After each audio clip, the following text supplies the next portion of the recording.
Hi, this is Stephanie Remick with insight about the internship interview process. I first wanted to begin by highlighting when you will start to hear from students, and that will be on Friday, September 13th. Students will have an opportunity to review all of the organizations that are participating in internship this year. That is listed on the internship job board on the internship webpage, and all students are required to contact 10 organizations. This means you can expect to hear from a lot of our students. When you respond to a student email, please make sure to reply all to their message, as it is expected that the student has included their teacher advisor on their email. In addition, please make sure to include Lewis Laws on all communications with all of our students, as he is the one ultimately responsible for tracking all of the students' completed interviews. So if a student has not included him on an email, please make sure to add him in the CC, and his email is llaws@wlapcs.org. Students need to complete 3 interviews, and we ask each organization to interview 3 candidates for each position that they have available. So if you are planning to host 1 intern, you would complete 3 interviews, 2 interns, you would complete 6 interviews, etc. Do not limit yourself to the first 3 emails you receive, and also don't limit yourself to only scheduling 3 interviews for the 1 position that you have available. The reason I say that is, 1, the first 3 emails you receive, those 3 students may be really on top of things, and they may schedule their 3 interviews right away, and they may not be able to actually end up scheduling an interview with you. Additionally, you don't want to simply just schedule 3 interviews for the 1 position you have available, because it's very possible that a student will cancel an interview with you, or a student won't show up to an interview, or there's a student that has scheduled multiple interviews beyond 3 and therefore ends up not needing to do their interview with you. So we really encourage you to try and schedule more interviews than is necessary, just to ensure that you do end up meeting with enough candidates for the positions you have available. We also really encourage you to give students direct feedback about why you are or are not giving them an interview. So you don't have to give an interview to every single student that sends you an email. By no means are we expecting you to do that. But if a student, stands out for a certain reason, make sure to say that. Your email was really great. I really appreciated that you gave me insight as to why you're interested in our organization, and for that reason, I'm inviting you to an interview. Or it appears that you used a form email in sending me this communication, and I can't take from that you're interested in working with us, therefore I am not offering you an interview. The more feedback you can give them directly, the better. Here is a rundown of the dates and times that students are available to complete interviews. This year, we're starting our interview process with an interview fair at the school on October 4th from 9 a.m. to 11 a.m.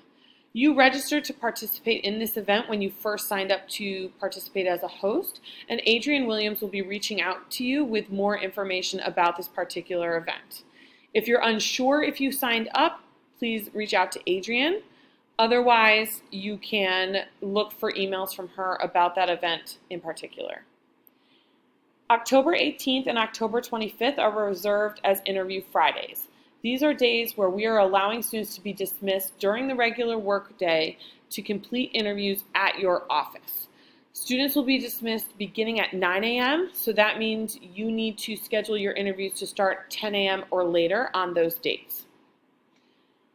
Students have fall break from Friday, October 11th through Tuesday, October 15th. Therefore, you can also use those dates to complete interviews with students so long as they are still in DC. We encourage you to also use phone interview times if you and the student cannot meet in your office on a particular day. A phone interview is a great way to make that up. You can do it Monday to Thursday after 3:30 p.m. Please do not accept an interview with a student at, say, Tuesday at 11 a.m. Students are in class from 8:30 a.m. to 3:30 p.m. If a student tells you that they are available, do not believe them. Only schedule phone interviews with students after 3:30 p.m. at the end of the school day. Some of our students may have office hours that they need to complete, or they participate in after-school activities, and those go until 4:30 p.m. But generally, good rule of thumb, phone interviews can take place Monday to Thursday after 3:30 p.m. The official interview period is the month of October. However, since students are going to begin reaching out to you on September 13th, I did want to highlight that there are 2 other Fridays when students would be available, and that would be September 20th and 27th. Our school day ends at 12:30 p.m. on those days, so you can schedule to meet with a student either by phone or in person after 12:30 p.m. on those 2 dates. If you are planning to participate in the interview fair, when students email you, please respond to them by just simply saying, "Thank you for your interest. I'll be at the interview fair on October 4th and hope to meet you there." Do not schedule an interview with the student at the fair. Again, do not schedule an interview with the student at the fair. The WLA staff is going to be asking students to rank the organizations that are going to be in attendance, and the WLA staff will be using those rankings to schedule all of the interviews at the fair. Interviews will take place at the school from 9 a.m. to 11 a.m. You can expect that if you're hosting more than one intern to be there the entire 2-hour period.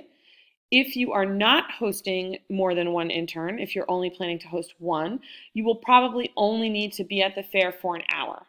Adrienne Williams, again, will be sharing the final schedule in terms of which students you're meeting with and the exact times you need to be at the fair. So be sure to be checking your email for updates. It is our intention that if you are attending the fair, that you will be able to meet with all of your candidates. However, if after the fair you want to continue meeting students for interviews, you can. For those of you that are not participating in the interview fair, though, you do need to set aside time to complete interviews with students. And we recommend that you do this in a couple of ways. One, you can choose one particular day when you are going to have all of the students come in, and you can schedule those in blocks of about 20 minutes, or you could say all students come at 10 a.m. on October 18th, and then whoever comes first, you just do a revolving door of students as they come in. You could create a Google form or a Doodle form to have students sign up for particular times to meet with you. I've seen this work with some success. However, I would encourage you to continue prompting to students to remind them to complete the Google form or Doodle form. Our students are generally more familiar with Google Forms than Doodle Forms, so they may just need some reminders as to, click this link to sign up for an interview with me. Make sure that you're creating a schedule that works best for you. So if you know that the Fridays that we have available for students to do in-person interviews don't work for you and you prefer to do phone interviews, maybe select a specific week and say from 3:30 to 4:30 p.m. during this week, I will make myself available for phone interviews and have students schedule them that way with you. You also want to create a means to track the interviews that are completed with you. One way that is super helpful is when organizations create a spreadsheet, whether that's a Google spreadsheet or their own Excel sheet. That's something that can also be easily shared with WLA staff as a way to confirm which students that you met with. So you could simply create a Google sheet or a document that says the student's first name, the last name, the date that they were scheduled to meet with you, and the time that they actually completed their interview. It's also a great way for you to keep notes. This student emailed me, but did not come to the interview. Great way for you to just track the kind of communications that you've had with the student, because they are getting a grade for this process. So being able to easily share that information back with us is wonderful. Another way is you could just simply create a sign-in sheet, a hard copy piece of paper where students, when they arrive, you just ask them to put their first and last name on the sheet. Whichever way works for you, that's the best way to go about things. Okay, this is just a friendly reminder that this is a learning process for our students. For many of them, this is going to be the very first time that they're engaging in a formal interview process. And so we appreciate you also giving them feedback. The more feedback, the better, and direct feedback is best. We will be reinforcing things that you share with us, And we've also been preparing them for this experience through the internship class that they take on Fridays. But as with parents, sometimes kids will hear things from their parents and they don't believe them until they hear it from somebody else. It works the same way with our students. So a lot of times we're giving them the same message that you guys are giving them, but it doesn't really hit home until somebody from outside the school community says it to them. So for instance, if a student shows up late to an interview or reschedules an interview with you at the last minute, you can say to them, this is not good professional practice. In fact, I encourage you to tell them that directly or send it to them in an email. This is not good professional practice. In the future, you need to make sure that you are leaving yourself enough time to get to your interview 10 minutes early rather than 10 minutes late. Or, you didn't have your resume with you. Please make sure that every time you go to an interview, you bring your resume because that's one, good professional practice. Two, it allows the interviewer to review what you've done so that they can ask you better questions. All the feedback that you can provide throughout this process directly to the student is appreciated. And since I brought up resumes, students do have them. However, they are saved as Google documents.